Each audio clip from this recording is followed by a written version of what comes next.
Hi, Monaco here from Monaco's Photography, and today I'm in my office working on a new set of blog articles. Those articles are all about audio, and this video is a companion to the first article of the series.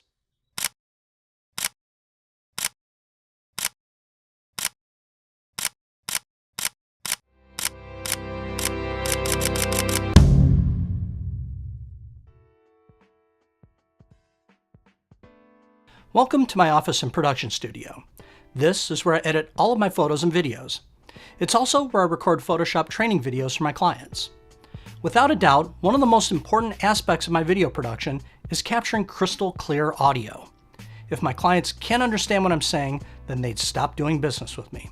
So I've invested in microphones, audio recorders, and even the interconnecting cables that help it all work.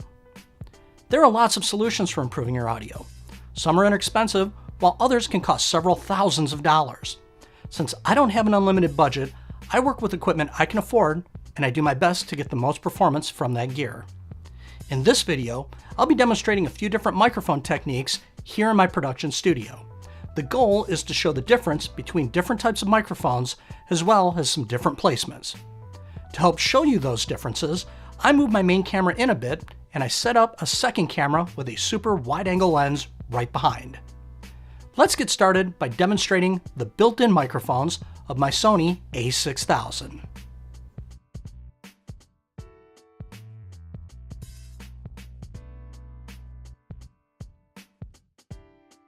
You can see in this super wide shot that I'm not using a microphone close to where I'm sitting or an external microphone on the camera. For capturing my vocals here in my studio, this is my least favorite solution. In a pinch, I'll use the built-in microphones, but the issue I have is placement.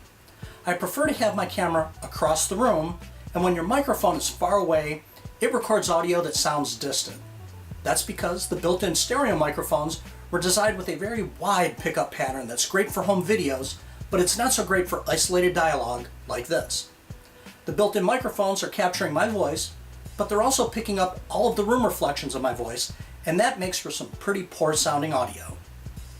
Next, I'm going to switch over to a very popular solution, adding a shotgun microphone to the camera. Unlike a stereo microphone, a shotgun microphone will have a much tighter supercardioid pickup pattern. That's a fancy way of saying it focuses on the sounds directly in front of the microphone while rejecting most of the sound from the sides. Sony makes a microphone called the ECM GZ1M Zoom microphone, and for under $100, it's a pretty inexpensive solution. Because it gets its power from the Sony cold shoe connector, and its audio is transmitted through that same connection, there's nothing else you need to make it work. Here's what the Sony ECM GZ1M sounds like mounted on my Sony a6000.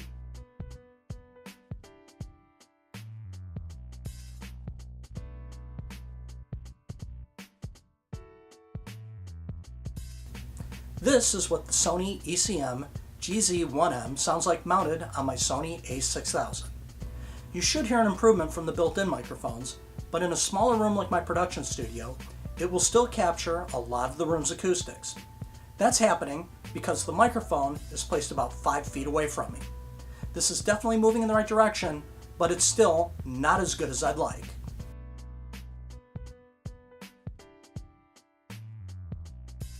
At this point, I want to talk about how important proper placement of a microphone is. Back in my audio engineering days, I used to tell my clients that sound was very similar to light. If you wanted to use a light to read a book, for example, you'd want a light that's close by, not across the room.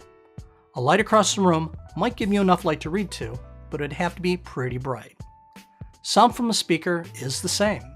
Instead of having a speaker playing very loud from across the room, it will probably sound better if it's turned down and sitting very close to where you're at. When working with microphones, placement is everything.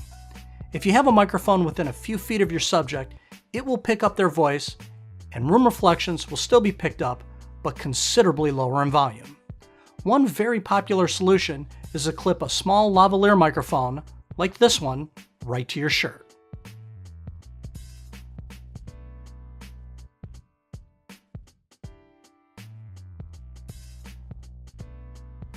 Now I'm using the Aperture ALAV wired lavaliere microphone to capture my voice. You can see in this wide shot that I don't have a microphone mounted to the camera, and I don't have a microphone boomed overhead. Unlike a microphone mounted to my camera sitting 5 feet away, this microphone is less than a foot from my mouth. This is a great way to capture clear vocals in a small room like this one. Because it's mounted to your clothes, it's also a very popular solution for live presentations and on-camera interviews. While this kind of microphone sounds great, it will be visible in your shots, and, due to the small size, they can sound a little bit thin compared to larger microphones unless you spend seriously big money. Now, I'll share my personal favorite method for capturing my vocals, a shotgun microphone boomed just outside the frame of the shot.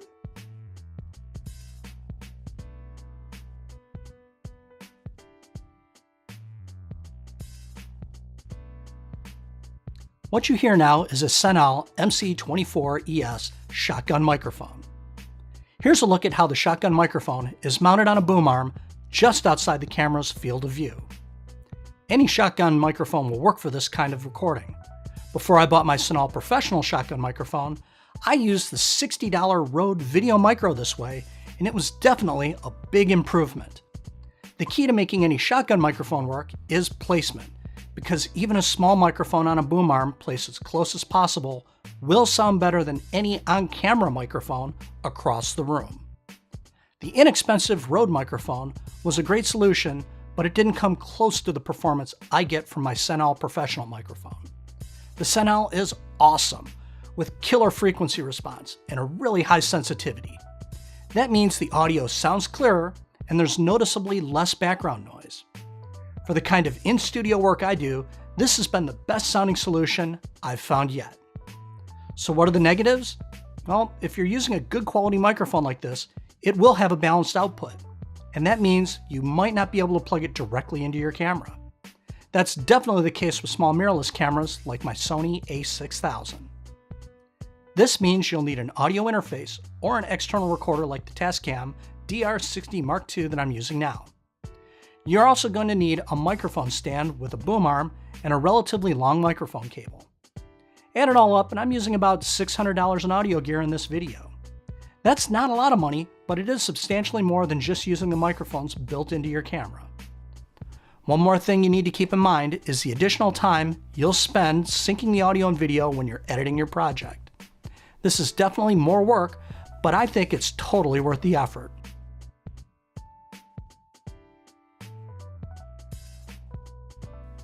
There's no free or easy solution for improving your audio that I've found, but if you take your video projects as seriously as I do, it's incredibly important to understand your audio and to make sure it's being given as much attention as you're giving to your video. If you'd like to learn more, I hope you'll click the link in the description that takes you to the blog article I wrote about improving the sound in your videos.